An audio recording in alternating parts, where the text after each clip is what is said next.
En el pequeño pueblo de Presidio, Texas, donde el río Bravo serpentea como una cicatriz líquida entre dos mundos, existe una leyenda que ha aterrorizado a generaciones enteras.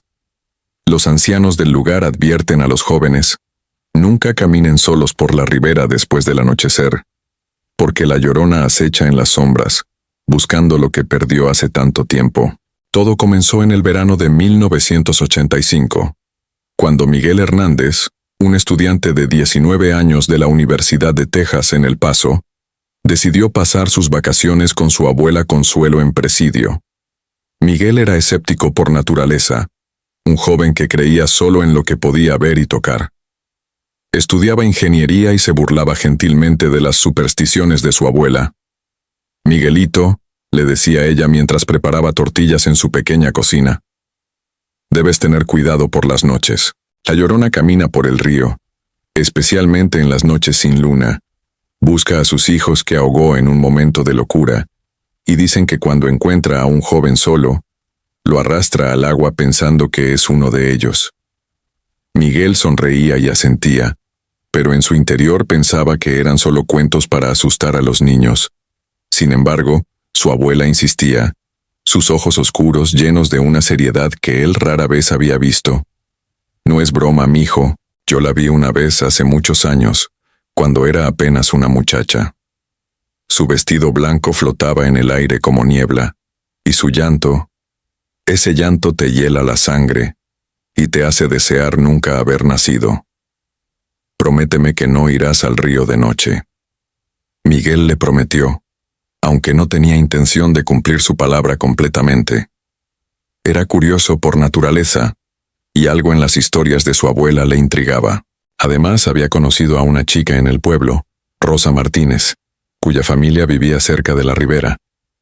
Rosa tenía su misma edad, estudiaba literatura en la Universidad de Texas en Austin, y compartía su escepticismo sobre las leyendas locales. «Es fascinante desde un punto de vista antropológico», le dijo Rosa una tarde mientras caminaban por el centro del pueblo. «La Llorona es una manifestación del trauma colectivo, del miedo a la maternidad fallida, de la culpa cultural. Pero no es real, Miguel. Son solo historias que las abuelas cuentan para mantener a los jóvenes alejados del río, que puede ser peligroso de noche».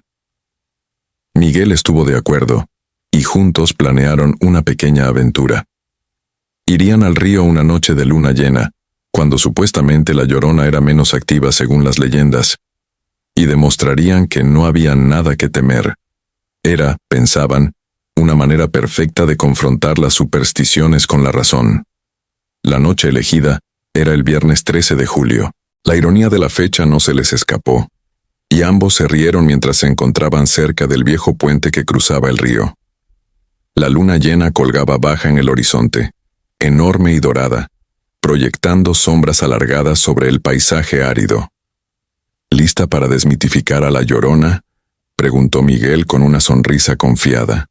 «Nací lista», respondió Rosa, aunque Miguel notó un ligero temblor en su voz. Comenzaron a caminar por el sendero que seguía el curso del río. El agua fluía lentamente, casi en silencio, brillando plateada bajo la luz lunar. Los árboles de mezquite y los arbustos de creosota creaban formas extrañas en la penumbra, y el aire nocturno del desierto era sorprendentemente frío después del calor sofocante del día. Durante la primera hora no sucedió nada fuera de lo común.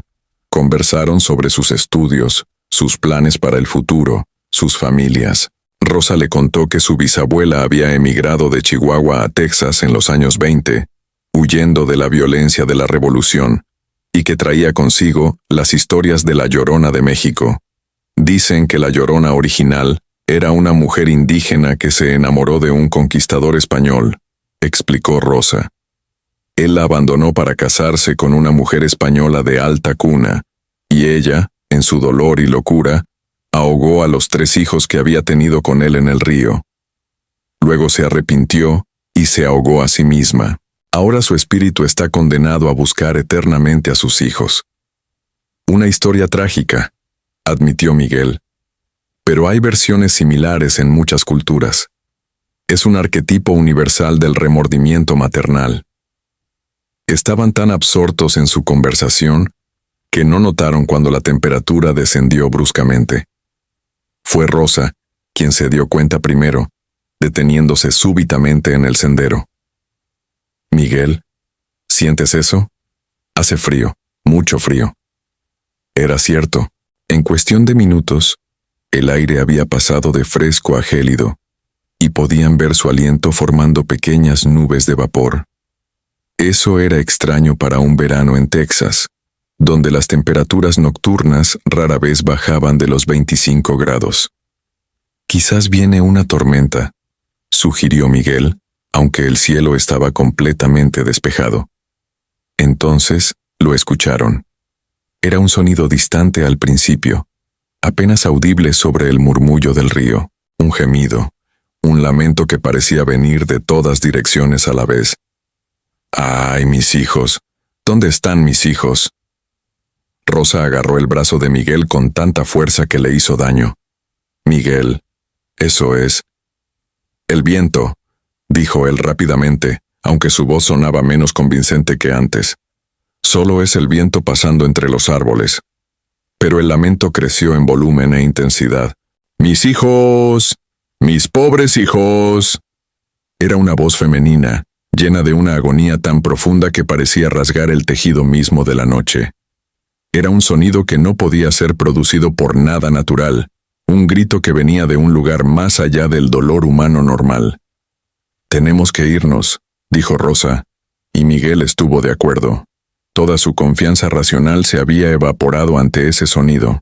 Comenzaron a caminar rápidamente de regreso por donde habían venido, pero entonces vieron algo que los hizo detenerse en seco. A unos 50 metros adelante, en el sendero por el que necesitaban pasar para regresar al pueblo, había una figura. Era una mujer vestida de blanco, su cabello negro y largo cayendo sobre su espalda, y caminaba lentamente hacia ellos. Incluso a esa distancia, podían ver que sus pies no tocaban completamente el suelo. Flotaba apenas unos centímetros sobre la tierra. «No puede ser real», susurró Miguel, pero su cuerpo ya estaba retrocediendo instintivamente. La figura levantó su cabeza, y aunque estaba demasiado lejos para ver claramente sus rasgos, ambos sintieron la intensidad de su mirada. El lamento se volvió ensordecedor. «¡Mis hijos! ¡Denme a mis hijos!». Rosa gritó, y ambos se dieron vuelta para correr en dirección opuesta, alejándose del sendero principal y adentrándose en el terreno irregular cerca del río. Podían escuchar algo detrás de ellos, no pasos exactamente, sino una especie de susurro deslizante, como seda arrastrándose sobre piedras. Miguel tropezó con una raíz y cayó, raspándose las manos contra las rocas afiladas.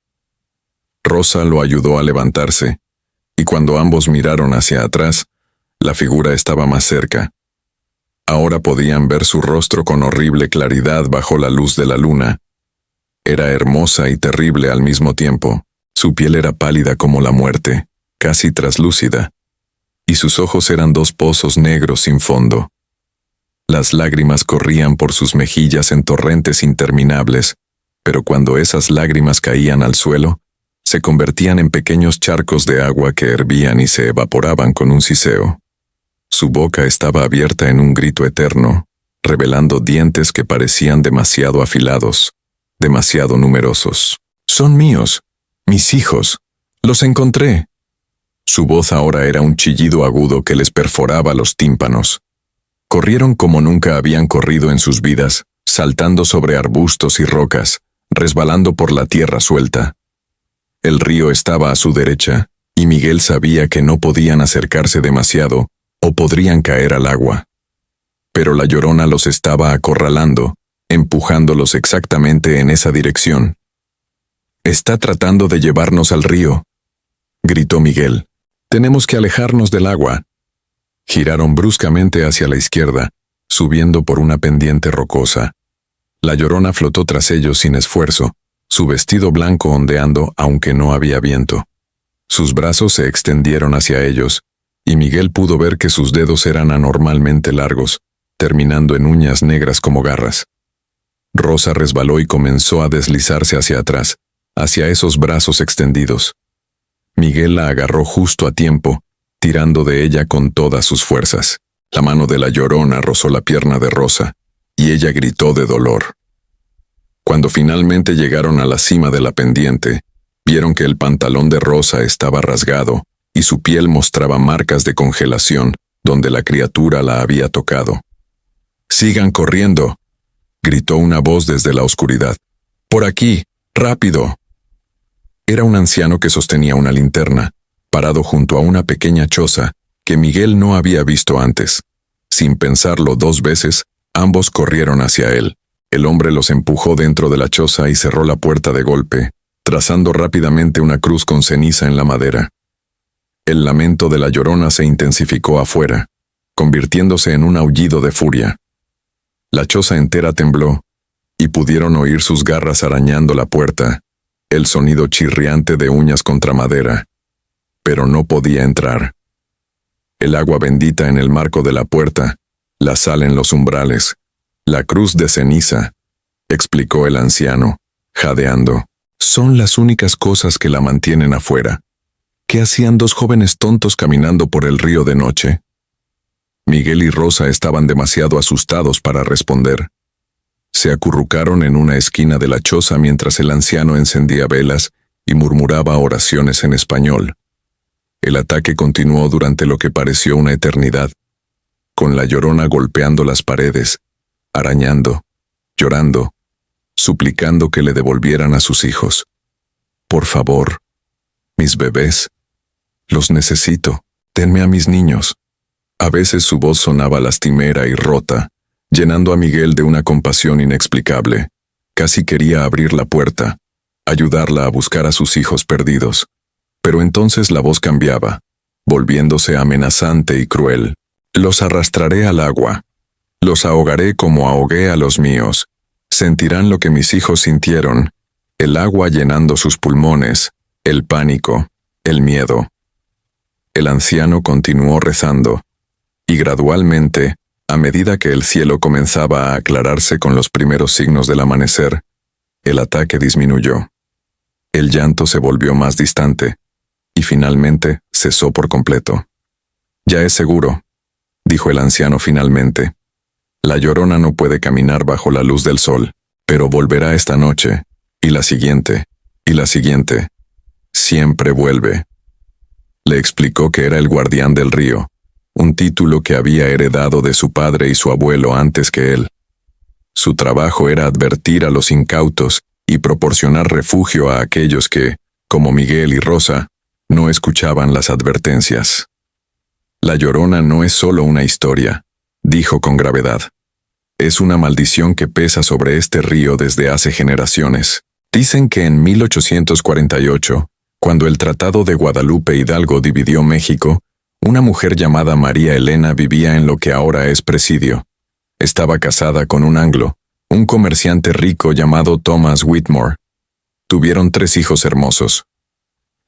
El anciano sirvió café caliente mientras continuaba su historia. Pero Thomas se cansó de ella. Quería casarse con una mujer blanca de su misma clase social. Le dijo a María Elena que se iría y se llevaría a los niños, que ella nunca los volvería a ver porque ningún juez tejano le daría la custodia a una mujer mexicana.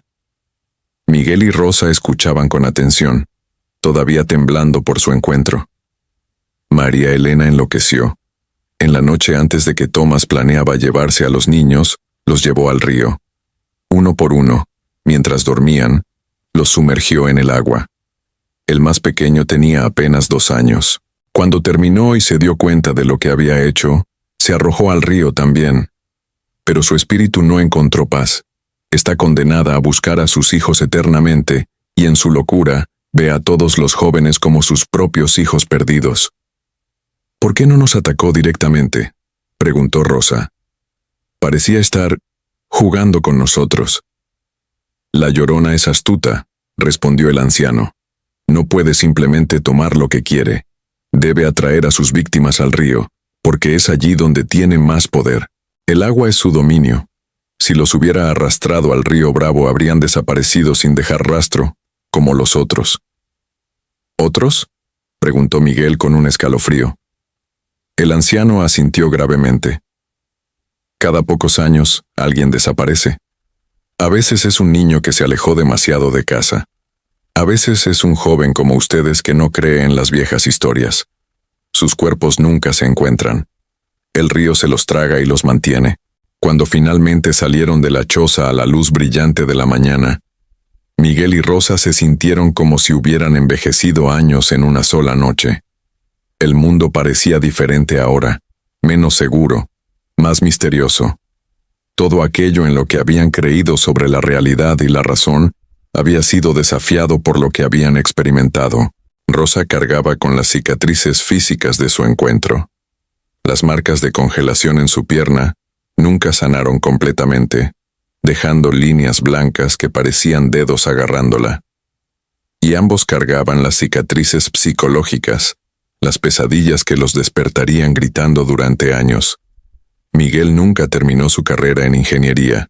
En cambio, comenzó a estudiar folclore y antropología, dedicando su vida a documentar las historias de La Llorona a lo largo de la frontera entre Texas y México. Rosa se convirtió en escritora, pero nunca pudo escribir ficción de nuevo. Solo podía escribir sobre la verdad, por más aterradora que fuera. Y nunca, jamás, volvieron a acercarse al río después del anochecer. Pero la historia no termina ahí. 20 años después, en 2005, Miguel regresó a Presidio para el funeral de su abuela Consuelo. Ahora era un profesor respetado en la Universidad de Texas, especializado en leyendas fronterizas. Había escrito 3 libros sobre La Llorona, todos basados en investigación académica y testimonios de testigos. La noche del funeral, mientras los familiares se reunían en la casa de su abuela, Miguel decidió dar un paseo para aclarar su mente. Sin pensar realmente en lo que hacía, sus pies lo llevaron hacia el río. Era una noche sin luna, y las estrellas brillaban con intensidad inusual en el cielo del desierto. Se detuvo al borde del agua, recordando aquella noche de hace 2 décadas. ¿Había sido real? A veces, en sus momentos más racionales, se preguntaba si no había sido un episodio psicótico compartido, una alucinación causada por sugestión y miedo. Pero entonces recordaba las cicatrices en la pierna de Rosa, el terror absoluto en los ojos del anciano guardián. «Hola, Miguel», dijo una voz suave detrás de él. Se dio vuelta y se quedó helado. Era Rosa. No la había visto en años, no desde que ella se había mudado a Nueva York para perseguir su carrera de escritora. Pero aquí estaba, de pie en la oscuridad, usando un vestido blanco que brillaba suavemente bajo la luz de las estrellas. «Rosa», dijo con alivio. «Me asustaste. ¿Qué haces aquí?» «Vine para el funeral de tu abuela», respondió ella, pero su voz sonaba extraña, distante. Era una mujer maravillosa. Me contó tantas historias cuando éramos jóvenes. Miguel dio un paso hacia ella, y fue entonces cuando lo notó. Sus pies no tocaban el suelo. Flotaba apenas unos centímetros sobre la tierra, exactamente como... «No», susurró retrocediendo. «No, no puede ser». El rostro de Rosa comenzó a cambiar, sus rasgos deslizándose como cera derretida. Por un momento vio a su vieja amiga, luego vio el rostro terrible y hermoso de La Llorona, luego algo que era una mezcla de ambos. «Encontré a mis hijos, Miguel», dijo con la voz de Rosa, pero detrás de ella estaba el gemido familiar y aterrador. «Estaban en Nueva York todo este tiempo. ¿Puedes creerlo? Los encontré y ahora estamos juntos para siempre». «¿Qué le hiciste a Rosa?», exigió Miguel, aunque parte de él no quería saber la respuesta. La criatura que había sido su amiga sonrió, y esa sonrisa era la cosa más triste y horrorosa que Miguel había visto jamás. «Rosa me invitó. Escribía sobre mí en sus libros. Pensaba en mí constantemente. Me llamó con sus palabras. Me dio fuerza con su atención. Y una noche, cuando estaba sola en su apartamento en Brooklyn, fui a visitarla. Había un charco de agua de una tubería rota, y eso fue suficiente. El agua es mi puerta, Miguel. Donde hay agua, yo puedo estar». Miguel sintió que su cordura comenzaba a resquebrajarse. «La ahogaste», Mataste a mi amiga. Le di lo que quería, respondió la criatura. Estaba sola, deprimida, obsesionada con algo que no podía entender completamente. Ahora está conmigo, y nunca estará sola de nuevo. Es uno de mis hijos ahora. Detrás de la figura que había sido Rosa, Miguel pudo ver formas moviéndose en la oscuridad. Niños pequeños, todos vistiendo ropas de diferentes épocas, todos flotando sobre el suelo, todos con ojos vacíos y negros como la noche. Y entre ellos, reconoció a Rosa, o lo que quedaba de ella, su rostro congelado en una expresión de terror eterno. ¿Por qué?, preguntó Miguel, lágrimas corriendo por sus mejillas. ¿Por qué nos dejaste ir aquella noche si ibas a tomarla eventualmente? Porque necesitaba que contaran mi historia, respondió la Llorona, su forma cambiando de nuevo, ahora completamente transformada en la criatura terrible que había visto hace 20 años. Necesitaba que escribieran sobre mí, que me dieran poder a través de sus palabras y su creencia. Cada libro que escribiste, cada conferencia que diste, cada estudiante que te creyó. Todos ellos me alimentaron, me hicieron más fuerte. Miguel comprendió entonces la horrible verdad. Él había pasado 20 años dándole poder a esta criatura, transformándola de una leyenda local en algo más, algo con alcance más allá del río Bravo. Sus investigaciones académicas, sus intentos de entender y explicar, solo habían servido para amplificar su influencia. Y ahora, continuó la Llorona, acercándose lentamente. Es tu turno, Miguel. Has servido bien tu propósito. Es hora de que te unas a mis hijos. Rosa te está esperando. ¿No quieres estar con tu amiga de nuevo? Miguel corrió. Corrió con todo lo que tenía, alejándose del río, hacia las luces del pueblo. Detrás de él, escuchó el lamento familiar elevándose en la noche. Mis hijos, regresen con su madre. Llegó a la casa de su abuela respirando con dificultad, su corazón latiendo tan fuerte que pensó que explotaría. Los familiares lo miraron con preocupación, pero él no pudo explicarles lo que había visto. ¿Cómo podría? ¿Cómo podría decirles que Rosa estaba muerta, que había sido tomada por la misma criatura que había estudiado durante 2 décadas? Esa noche, Miguel empacó sus cosas y dejó Presidio antes del amanecer. Nunca volvió. Dejó su carrera académica, destruyó todos sus libros y notas sobre la Llorona, intentó olvidar todo lo que había aprendido. Pero no importaba a dónde fuera, a veces, en las noches sin luna, escuchaba su llanto en la distancia. Miguel, ven con tu madre, ven con tus hermanos. Y sabía que algún día, cuando fuera viejo y débil, cuando su guardia bajara, ella vendría por él.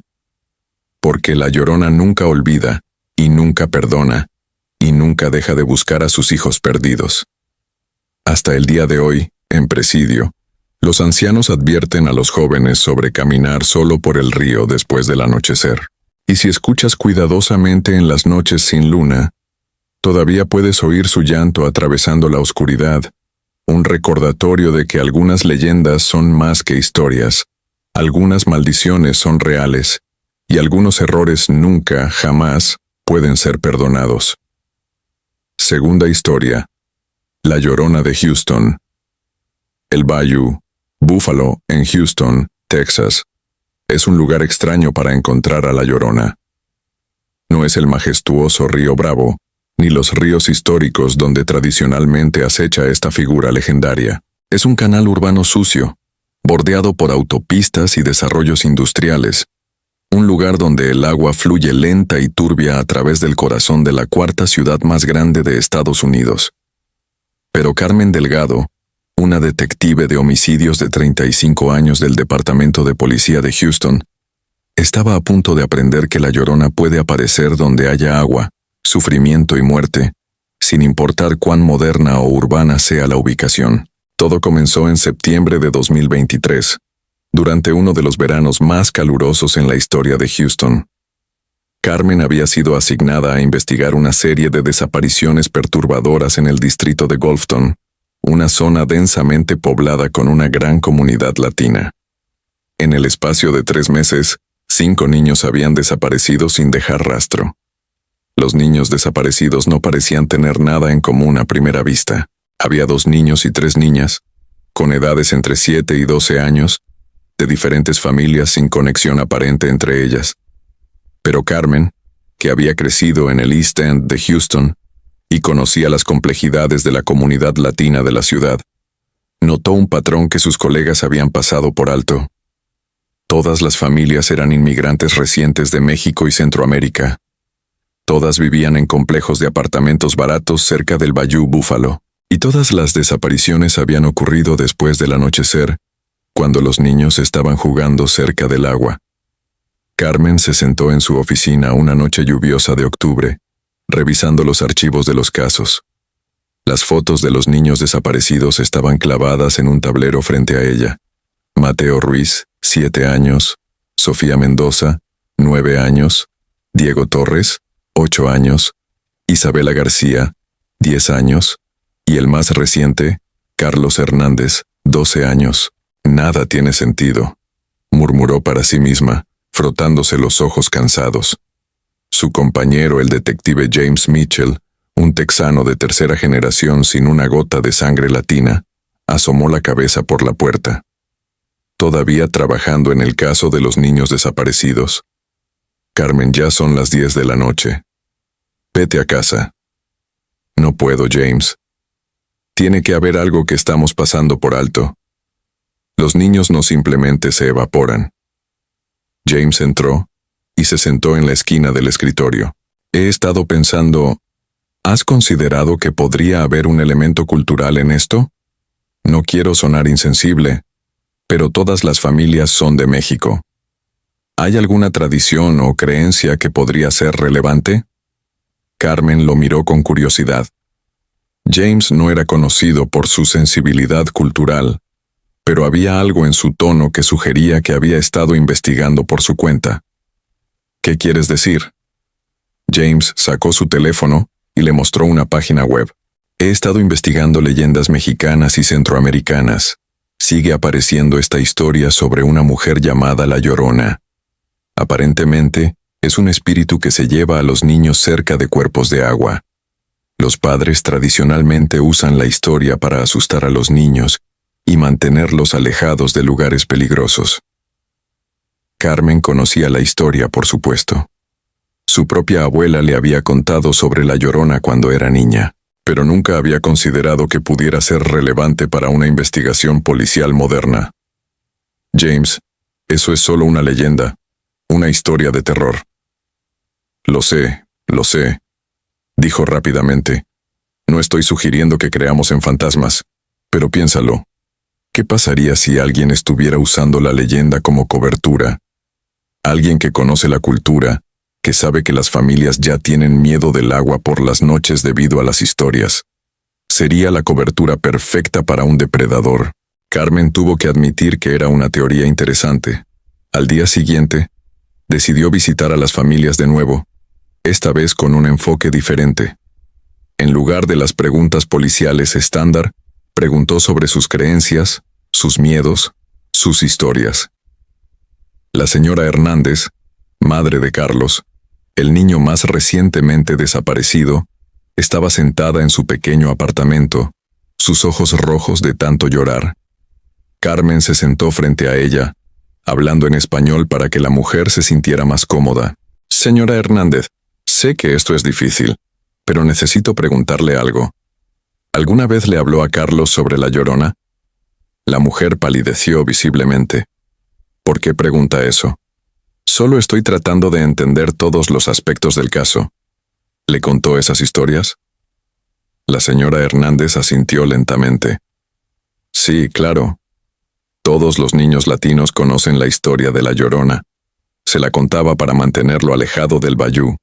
Es peligroso allí, especialmente de noche. ¿Y Carlos le tenía miedo? ¿Evitaba el agua? Al principio sí, respondió la mujer, retorciendo un pañuelo entre sus manos. Pero luego, algo cambió. Empezó a decir que escuchaba a una mujer llorando por la noche. Decía que ella lo llamaba, que le pedía ayuda. Carmen sintió un escalofrío recorrer su espina dorsal. ¿Cuándo empezó esto? Hace como 2 meses. Pensé que eran pesadillas, o su imaginación. ¿Cómo iba a pensar que...? La mujer comenzó a llorar de nuevo. La noche que desapareció salió de la cama. Yo estaba dormida. Mi esposo trabaja el turno nocturno en la planta. Cuando me desperté a las 3 de la mañana, Carlos no estaba. La puerta del apartamento estaba abierta. ¿Dijo algo más sobre esta mujer que escuchaba? La señora Hernández vaciló. Luego habló en voz tan baja que Carmen apenas podía oírla. Dijo que era hermosa y triste. Dijo que vestía de blanco y que lloraba por sus bebés perdidos. Detective Delgado. Yo sé lo que está pensando. Sé que suena a locura, pero mi hijo vio algo, escuchó algo, y ahora se ha ido. Carmen visitó a las otras 4 familias y escuchó historias similares.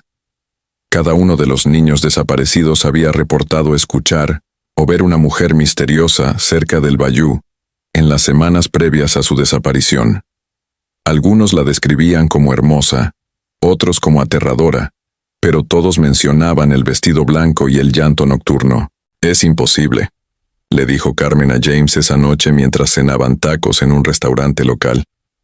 5 niños, 5 familias diferentes, todos reportando la misma aparición antes de desaparecer. ¿O es una coincidencia masiva o qué?, preguntó James, aunque por su expresión, Carmen podía ver que él tampoco sabía cómo completar esa oración de manera racional. ¿O hay alguien muy inteligente haciéndose pasar por la Llorona para atraer a estos niños?, dijo finalmente. Alguien que conoce la leyenda y está explotándola. Pero incluso mientras decía las palabras, algo en su interior las rechazaba. Carmen había sido detective durante 11 años. Había visto lo peor de la humanidad. Asesinos, violadores, traficantes de niños. Pero esto se sentía diferente. Había algo en este caso que desafiaba la lógica, que tocaba una parte de ella que había tratado de suprimir desde que dejó de ser la niña que escuchaba las historias de su abuela. Decidió hacer vigilancia personal en el Bayou Buffalo. Era poco ortodoxo, posiblemente incluso contra el protocolo. Pero Carmen sentía que necesitaba estar allí, ver con sus propios ojos lo que estaba pasando. Se estacionó en un área oscura cerca del complejo de apartamentos donde había vivido Carlos Hernández, con una vista clara del bayú.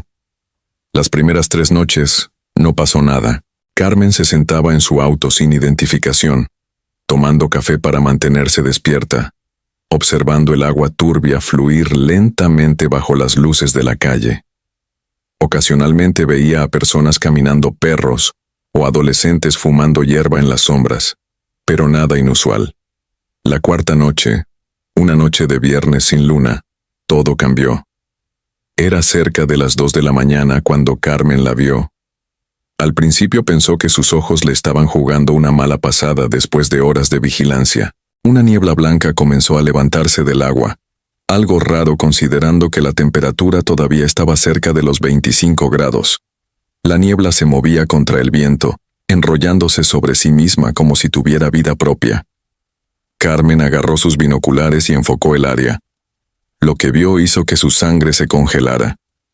Había una figura en la niebla, una mujer vestida de blanco, su cabello negro cayendo hasta su cintura, caminando lentamente a lo largo del borde del bayú. Carmen podía verla claramente a través de los binoculares, pero había algo extraño en la imagen. La mujer parecía estar ligeramente fuera de foco, como si estuviera vibrando a una frecuencia diferente de la realidad que la rodeaba. «No es posible», susurró Carmen, pero no podía apartar la vista. La mujer se detuvo y levantó la cabeza. Aunque estaba a al menos 100 metros de distancia, Carmen sintió como si esos ojos la estuvieran mirando directamente a ella. Entonces, la mujer abrió la boca y comenzó a llorar. El sonido atravesó la noche como un cuchillo. Era un gemido bajo y lastimero que se elevó hasta convertirse en un grito desgarrador. «¡Ay, mis hijos! ¡Mis pobres hijos! ¿Dónde están mis bebés?» Carmen soltó los binoculares, su entrenamiento policial luchando contra el terror primitivo que sentía. Agarró su radio para llamar refuerzos, pero el aparato estaba muerto, completamente sin energía, aunque había estado funcionando perfectamente minutos antes. Su teléfono celular también estaba apagado, la pantalla negra sin responder a ningún botón. Miró de nuevo hacia el bayou. La figura estaba más cerca ahora, mucho más cerca, aunque Carmen no la había visto moverse. Estaba a solo unos 30 metros del auto, y ahora Carmen podía ver detalles que deseaba no poder ver. El vestido blanco de la mujer estaba empapado, goteando agua que se acumulaba a sus pies pero nunca formaba charcos reales. Su piel tenía un tinte azulado, como la de alguien que ha estado bajo el agua durante demasiado tiempo. Y su rostro era hermoso y horrible al mismo tiempo, con ojos que eran completamente negros, sin blancos visibles, y una boca abierta en un grito eterno. Mis hijos. ¿Has visto a mis hijos? Me los quitaron. Necesito encontrarlos. La voz resonaba directamente en la cabeza de Carmen, sin necesidad de pasar por sus oídos. Era una voz llena de tal agonía que Carmen sintió lágrimas corriendo por sus propias mejillas en respuesta. Parte de ella quería abrir la puerta del auto, caminar hacia esa figura, consolarla, ayudarla a encontrar a sus hijos perdidos. Pero otra parte, la parte que la había mantenido viva en las calles peligrosas de Houston, gritaba en advertencia. Carmen puso el auto en marcha, pero el motor no respondió. Giró la llave una y otra vez, pero nada. El auto estaba completamente muerto, igual que sus comunicaciones. La figura ahora estaba al lado del auto. Carmen podía ver su reflejo en la ventana del conductor, o más bien, la falta de él. La figura estaba allí, pero no se reflejaba en el vidrio. Solo Carmen podía ver su propio rostro aterrorizado mirándola de vuelta. «Detective Carmen Delgado», dijo la voz, y el hecho de que supiera su nombre hizo que el terror de Carmen se multiplicara. «Has estado buscándome. Pues aquí estoy. ¿Dónde están los niños?». Carmen logró preguntar, su voz saliendo como un graznido. «¿Qué les hiciste?». La criatura inclinó su cabeza a un gesto inquietantemente humano. «Están con su madre ahora. Están a salvo en las aguas, donde nada puede hacerles daño. No lo entiendes. Los salvé. ¿Los salvaste? Los mataste. Eres una asesina». La Llorona pareció genuinamente confundida por esto. «No, no los maté. Los liberé. Este mundo es cruel con los niños como ellos. Niños de familias pobres, inmigrantes, invisibles para la sociedad. Los llevé a un lugar donde siempre serán amados, donde siempre serán importantes». «Estás loca», dijo Carmen, aunque sabía que estaba hablando con algo que estaba más allá de la locura humana normal. «¿Loca?». La criatura se rió, y el sonido era como vidrio rompiéndose. «Dicen que estoy loca porque maté a mis propios hijos hace tanto tiempo. ¿Pero sabías por qué lo hice, detective?». Carmen no respondió, pero la Llorona continuó de todos modos. Era 1836. Houston acababa de ser fundada. Yo era una mujer joven, una esclava que había escapado de una plantación en Luisiana. Vine aquí creyendo que podría ser libre, que podría construir una vida. Conocí a un hombre blanco que me prometió amor y protección. Me dio 3 hijos hermosos. La figura de la Llorona comenzó a cambiar mientras hablaba. Por un momento, Carmen pudo ver a la mujer que había sido una vez. Joven, hermosa, viva, con ojos llenos de esperanza y amor. Pero él mintió. Cuando decidió casarse con una mujer blanca de buena familia, me dijo que me iría pero que los niños se quedarían. Dijo que ningún juez permitiría que una esclava fugitiva criara niños mestizos. Los vendería, dijo, o los daría como sirvientes. Mis bebés, mis hermosos bebés. La imagen cambió de nuevo, mostrando una escena que Carmen sabía que nunca podría olvidar. Vio a una mujer joven, llevando a 3 niños pequeños al Buffalo Bayou en la oscuridad de la noche. Vio sus caras mientras realizaba lo impensable, ahogando a cada uno mientras lloraba. Vio el momento en que se arrojó al agua después de ellos, incapaz de vivir con lo que había hecho. Durante casi 200 años he caminado estas aguas, continuó la Llorona, su forma volviendo a la aparición terrible. Buscando a mis hijos, tratando de deshacer mi pecado, pero con el tiempo comencé a entender. No los maté, los salvé. Los salvé de un mundo cruel que nunca los habría valorado. Y ahora salvo a otros niños que sufren el mismo destino. No, dijo Carmen con firmeza, encontrando su valor. Eso es una locura. Esos niños tenían familias que los amaban, tenían vidas por delante. No te correspondía a ti decidir su destino. La Llorona se inclinó más cerca, su rostro ahora casi pegado a la ventana del auto. Carmen podía ver a través de ella, ver las estructuras moleculares de su ser, el agua y la niebla y el dolor solidificados en una forma casi sólida. ¿Y tú, detective? ¿Tú entiendes el sufrimiento de los invisibles? Trabajas en un sistema que falla a estos niños todos los días. ¿Cuántos casos de niños desaparecidos latinos reciben la misma atención que los niños blancos? ¿Cuántos niños inmigrantes sufren en silencio porque tienen miedo de llamar a la policía? Las palabras tocaron una herida en Carmen. Era algo con lo que había luchado durante toda su carrera, la inequidad sistemática que veía todos los días. Tienes razón, admitió Carmen. El sistema está roto, pero la respuesta no es matar niños. La respuesta es luchar para cambiarlo, hacer que cada vida importe. En palabras bonitas, se burló la Llorona, pero palabras vacías. He visto casi 200 años de promesas vacías. Nada cambia. Los niños pobres siguen sufriendo. Los inmigrantes siguen siendo tratados como ciudadanos de segunda clase. Al menos los niños que llevo conmigo nunca conocerán ese dolor. Carmen respiró profundamente, tratando de pensar. Necesitaba mantener a esta criatura hablando. Necesitaba encontrar una manera de detenerla. Si realmente te importaran los niños, si realmente quisieras ayudarlos, no los matarías. Los protegerías en vida, no en muerte. ¿Protegerlos? La Llorona se rió amargamente.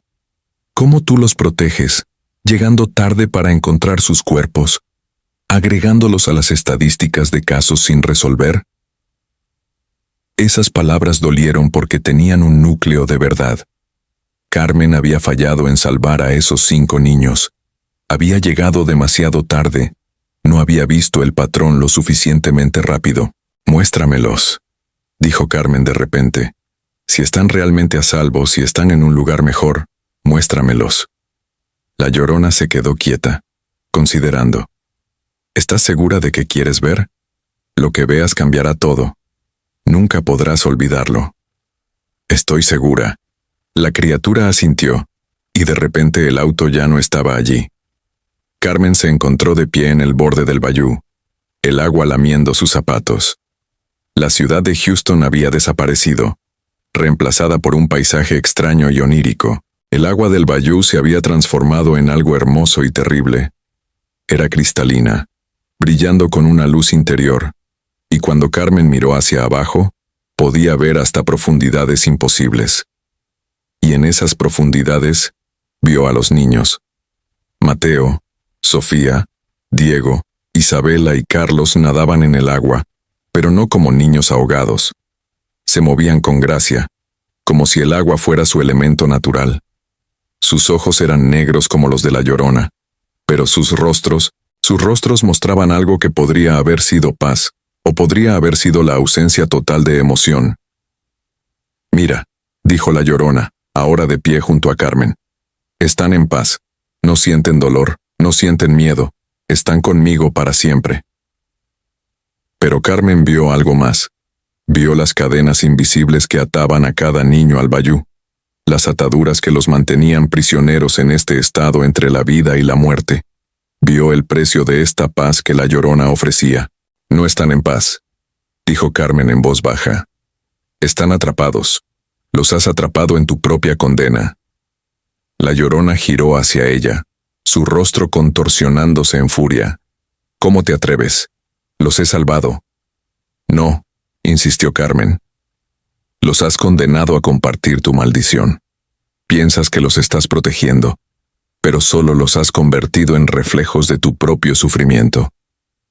El mundo onírico comenzó a temblar. El agua cristalina se volvió turbia de nuevo, y Carmen pudo sentir la ira de la Llorona como una fuerza física presionando contra ella. He pasado 200 años buscando redención, siseó la criatura. He salvado a docenas de niños del sufrimiento. ¿Y tú, una simple mortal, te atreves a juzgarme? No te juzgo por tu dolor, dijo Carmen, eligiendo sus palabras cuidadosamente. Entiendo por qué hiciste lo que hiciste con tus propios hijos. El mundo te falló primero, pero estás perpetuando el ciclo. Estás causando a otras madres el mismo dolor que sentiste. Por primera vez, la Llorona vaciló. Carmen pudo ver algo parecido a la duda cruzar su rostro terrible. Piensa en las madres de estos niños, continuó Carmen. La señora Hernández, que trabaja 2 empleos para mantener a su familia. La señora García, que cruzó el desierto con su hija para darle una vida mejor. Están sufriendo exactamente como tú sufriste. ¿Es eso lo que quieres? ¿Multiplicar tu dolor? La Llorona comenzó, pero no terminó la frase. Carmen presionó su ventaja. Déjalos ir. Libera a estos niños. Encuentra tu redención no a través de más muerte, sino a través de la vida. Déjalos regresar a sus familias. No puedo, susurró la Llorona. Es demasiado tarde. Han estado en el agua demasiado tiempo. Sus cuerpos mortales ya no existen. Carmen sintió su corazón hundirse. Había tenido esperanza, por un momento, de que pudiera salvarlos. Pero, continuó la criatura, puedo liberarlos para que pasen al otro lado. Puedo romper las cadenas que los atan a mi sufrimiento. Pueden encontrar la paz que yo nunca tuve. ¿Harías eso?, preguntó Carmen. ¿Dejarías ir a tus hijos? La Llorona miró hacia el agua, hacia las 5 pequeñas formas que nadaban en las profundidades. He sido egoísta. He convertido mi dolor en una prisión no solo para mí, sino para ellos también. Es hora de dejar ir. Levantó sus brazos y el agua del bayú comenzó a brillar con una luz dorada. Los 5 niños comenzaron a ascender, flotando suavemente hacia la superficie. Cuando llegaron, sus formas comenzaron a cambiar, volviéndose translúcidas, etéreas. Carmen pudo ver sus rostros claramente ahora, y por primera vez, vio paz genuina en ellos. Uno por uno, los niños miraron a la Llorona, y Carmen pudo jurar que algunos de ellos sonrieron antes de desvanecerse en la luz. Cuando el último niño desapareció, la Llorona cayó de rodillas en el borde del agua, su llanto ahora diferente, más humano, lleno de genuina tristeza en lugar de ira y locura. Lo siento, sollozó. Lo siento mucho. Todos estos años, pensé que estaba haciendo lo correcto. Pensé que los estaba salvando.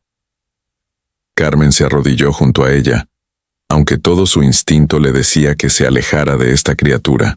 Puso una mano sobre el hombro de la Llorona, sorprendida de encontrarlo casi sólido, frío pero real. El primer paso para la redención es reconocer el error, dijo Carmen en voz baja. Tal vez ahora puedas encontrar tu propia paz. La Llorona levantó la vista, y Carmen vio que su rostro estaba cambiando. Los ojos negros y vacíos se habían vuelto marrones, humanos. El tinte azulado de su piel estaba desapareciendo, reemplazado por un tono más cálido. He estado atrapada en mi dolor durante tanto tiempo, dijo la mujer que había sido la Llorona. No sabía cómo dejarlo ir. Ahora lo sabes, respondió Carmen. La mujer asintió lentamente. Luego miró hacia el cielo que comenzaba a aclararse con los primeros signos del amanecer. Es hora de que me vaya también. Gracias, detective, por ayudarme a ver la verdad. Espera, dijo Carmen rápidamente. Los cuerpos de los niños. ¿Dónde están? Sus familias necesitan el cierre. La mujer que había sido la Llorona señaló hacia una sección del bayú. Allí, en las aguas poco profundas, bajo el sauce. Los traté con cuidado, detective. Pensé que los estaba honrando. Y con esas palabras comenzó a desvanecerse. El vestido blanco se disolvió en niebla, su forma se volvió transparente, y con un último suspiro, desapareció completamente. Solo quedó un susurro en el viento. Gracias. Carmen parpadeó, y de repente estaba de vuelta en su auto. El motor arrancó inmediatamente cuando giró la llave. Su radio y teléfono volvieron a la vida. El sol comenzaba a levantarse sobre Houston, pintando el cielo de rosa y naranja. Durante un momento, Carmen se preguntó si todo había sido un sueño, una alucinación causada por la privación del sueño. Pero entonces miró hacia el bayú y vio el sauce que la Llorona había señalado. Llamó a refuerzos y pasó las siguientes horas observando mientras los buzos recuperaban 5 pequeños cuerpos de las aguas poco profundas. Habían estado perfectamente preservados, casi como si simplemente estuvieran durmiendo. La causa oficial de muerte sería ahogamiento, pero Carmen sabía la verdad. Las familias pudieron finalmente dar un entierro apropiado a sus hijos. Hubo luto, por supuesto, dolor profundo e inconsolable, pero también hubo cierre, la capacidad de comenzar el proceso de sanación. Carmen nunca habló públicamente sobre lo que realmente había sucedido esa noche. En su informe oficial, escribió que había descubierto los cuerpos durante una vigilancia de rutina. James Mitchell tenía sus sospechas, había visto cómo Carmen había cambiado después de esa noche, pero era lo suficientemente sabio como para no presionar. Los meses pasaron, y Houston continuó con su ritmo frenético, pero Carmen notó algo extraño. Ya no había más avistamientos de la Llorona en el Bayou Buffalo. Las antiguas historias persistían, por supuesto. Las abuelas todavía asustaban a los niños con cuentos de la mujer del vestido blanco que lloraba por sus hijos perdidos. Pero los avistamientos reales, las desapariciones, se detuvieron completamente. Una noche, casi un año después de su encuentro, Carmen regresó al bayou. Esta vez fue de día, con el sol brillando sobre el agua. Se paró en el lugar donde había hablado con la Llorona, donde había ayudado a liberar a esos 5 niños. «Espero que hayas encontrado tu paz», murmuró al agua. «Donde quiera que estés ahora».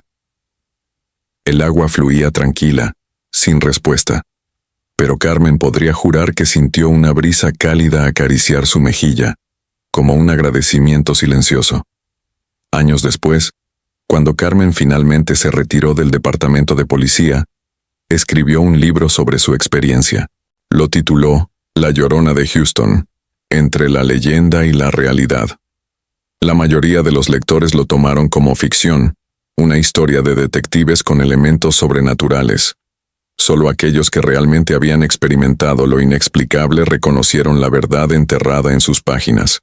En el libro, Carmen argumentaba que las leyendas como La Llorona persisten no solo porque asustan, sino porque reflejan verdades profundas sobre el sufrimiento humano, la injusticia social y la necesidad de redención. La Llorona original, escribió, había sido una víctima del racismo y la opresión. Una mujer empujada más allá de los límites de la cordura por un mundo cruel. Su historia no era solo un cuento de advertencia sobre los peligros del agua, sino un recordatorio de que la sociedad debe proteger a sus miembros más vulnerables, los niños, los inmigrantes, los marginados. Cuando falla en hacer esto, crea sus propios monstruos. El epílogo del libro contenía una nota personal de Carmen. He pasado mi vida profesional persiguiendo monstruos, asesinos, violadores, depredadores, pero el monstruo más aterrador que encontré no era puramente malvado. Era una mujer que había sufrido tanto, que su dolor se había transformado en algo sobrenatural. Me enseñó que la redención siempre es posible, incluso para aquellos que han cometido actos terribles, si están dispuestos a confrontar su dolor y liberarlo. Los verdaderos monstruos no son los espíritus que acechan en la noche, son los sistemas de opresión que crean tanto sufrimiento en primer lugar, son las injusticias que empujan a las personas más allá de sus límites, y son la indiferencia que permite que el ciclo continúe. Si hay una lección que aprendí de mi encuentro con la Llorona, es esta. Todos llevamos nuestro propio dolor, nuestros propios remordimientos. La pregunta no es si hemos cometido errores, sino qué hacemos con ellos. ¿Los dejamos transformarse en algo monstruoso? ¿O encontramos la fuerza para liberarlos y seguir adelante? La Llorona caminó por el Bayou Buffalo durante casi 200 años, atrapada en su dolor. Pero al final, encontró la paz al hacer lo más difícil, dejar ir. Espero que todos podamos encontrar ese tipo de valor cuando nos enfrentemos a nuestros propios demonios. El libro se convirtió en un bestseller local, particularmente popular entre la comunidad latina de Houston. Los lectores escribieron a Carmen, compartiendo sus propias historias de encuentros con lo inexplicable, sus propias luchas con el dolor y la redención. Y aunque Carmen nunca volvió a ver a la Llorona, a veces, en noches tranquilas cerca del agua, creía escuchar un canto lejano. No era el llanto desgarrador de terror de antes, sino algo más suave, casi como una canción de cuna. Una madre finalmente en paz, cantándole a los hijos que ahora habían pasado a un lugar mejor. El Bayou Buffalo continúa fluyendo a través de Houston, llevando consigo las historias de generaciones. Los niños todavía juegan cerca de sus orillas, y las abuelas todavía cuentan historias de la Llorona. Pero la energía ha cambiado.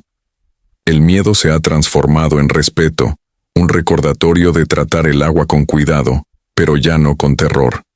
Y en las noches sin luna, cuando el viento sopla justo en el ángulo correcto, algunos dicen que aún pueden escuchar su voz. Pero ya no grita, ¿dónde están mis hijos? En cambio, susurra algo diferente, algo que suena como, descansen en paz, mis bebés, mamá finalmente los ha dejado ir. Carmen Delgado murió en 2045, a la edad de 57 años, de cáncer. En su funeral, personas de toda la comunidad latina de Houston vinieron a presentar sus respetos.